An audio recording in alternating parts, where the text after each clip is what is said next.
If you walk into a store right now with way too much money and say, "Give me the absolute best Android phone you've got," you're basically walking out with one of two things: either the Google Pixel 10 Pro XL or the Samsung Galaxy S26 Ultra.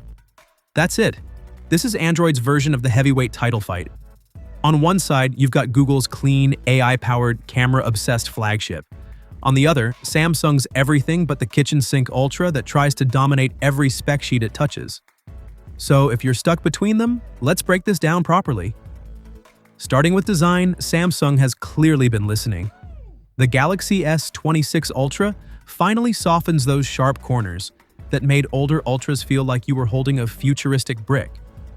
It looks more refined, more friendly, and somehow less aggressive. But the bigger win is practical.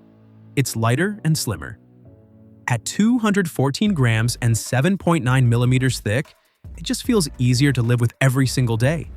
Then you pick up the Pixel 10 Pro XL. And yeah, it feels premium. Glass, aluminum, super solid, but it's chunky.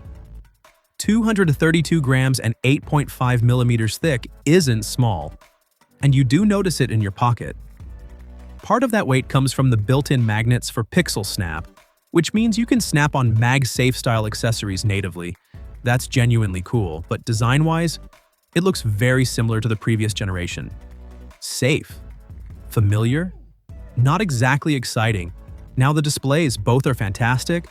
The Galaxy S26 Ultra gives you a slightly bigger 6.9-inch dynamic AMOLED 2X panel with that sharp QHD+ resolution and the kind of brightness that laughs in the face of sunlight. Samsung displays are still the benchmark. The Pixel 10 Pro XL's 6.8-inch panel is also bright, colorful, and smooth with its adaptive refresh rate. In real-world use, it's super legible outdoors. But there's one thing that might matter to some of you: the PWM dimming rate. At 480 Hz, it's still relatively low compared to phones like the OnePlus 13 pushing 2160 Hz. If you're sensitive to flickering, that's something to think about. Performance is where things start to get interesting. The Galaxy S26 Ultra runs on Qualcomm's latest Snapdragon 8 Elite Gen 5, and Samsung even gets a slightly tuned version. We're talking around 20% better CPU and GPU performance while being more power efficient. It's a monster. Up to 16 gigabytes of RAM and up to 1 terabyte of storage, though the lower storage variants stick to 12 gigabytes RAM. And Samsung didn't bump the starting price, which is impressive considering everything else that's gone up lately. The Pixel 10 Pro XL uses Google's Tensor G5. It's a big jump from the previous Tensor, no doubt.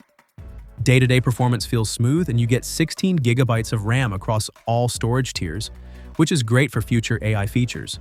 But in raw benchmarks, it still trails even Qualcomm's previous flagship, let alone this new one. Gaming runs fine on the Pixel right now, but here's the slightly weird part, and at launch, it doesn't support the latest Vulkan API version, which is strange, especially since Google pushed Vulkan as the default in Android 16. They've promised an update, but until that arrives, certain apps and future games might not be fully optimized. Battery-wise, both phones are solid. The Galaxy S26 Ultra keeps its 5,000 mAh battery despite the slimmer design, which is good to see. But the real upgrade is charging. 60 watts wired and 25 watts wireless? That's fast.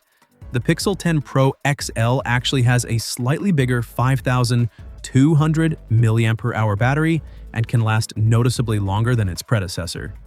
It also supports Qi 2.2 with 25-watt wireless charging, which is nice. But Google added something called Battery Health Assistance that throttles charging speeds after 200 cycles to preserve long-term battery health. Some people will appreciate that. Others will absolutely hate that their expensive phone is being slowed down without a choice.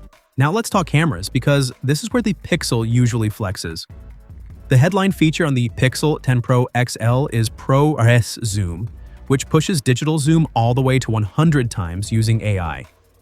It can make blurry text look sharper, but sometimes it ends up sharpening nonsense because, well, AI can't magically know what was originally written. The good thing is, you can turn it off. Beyond that, the Pixel still delivers some of the most consistent photos in the industry. Portrait mode looks more natural, background blur is smarter, and features like Auto Best Take genuinely fix those group shots where someone blinked at the worst possible moment. The Galaxy S26 Ultra sticks with similar sensor resolutions as before, but opens up the apertures on the main and 5 times telephoto cameras. That means better low-light performance. Samsung also fixed its old shutter lag problems in previous generations, so moving subjects aren't a blurry mess anymore. And that dual telephoto setup, still one of the most versatile zoom systems on any smartphone. So which one should you actually buy? If you care about raw performance, slimmer design, faster charging, and the added bonus of S Pen support, the Galaxy S26 Ultra feels like the more complete hardware package. It basically fixes the weak points that the Pixel still has. But if you love Google's software experience, want guaranteed long-term updates, prefer a Pixel-style photography, and can find it at a discount, the Pixel 10 Pro XL is still one of the best Android phones you can buy right now. This really comes down to personality.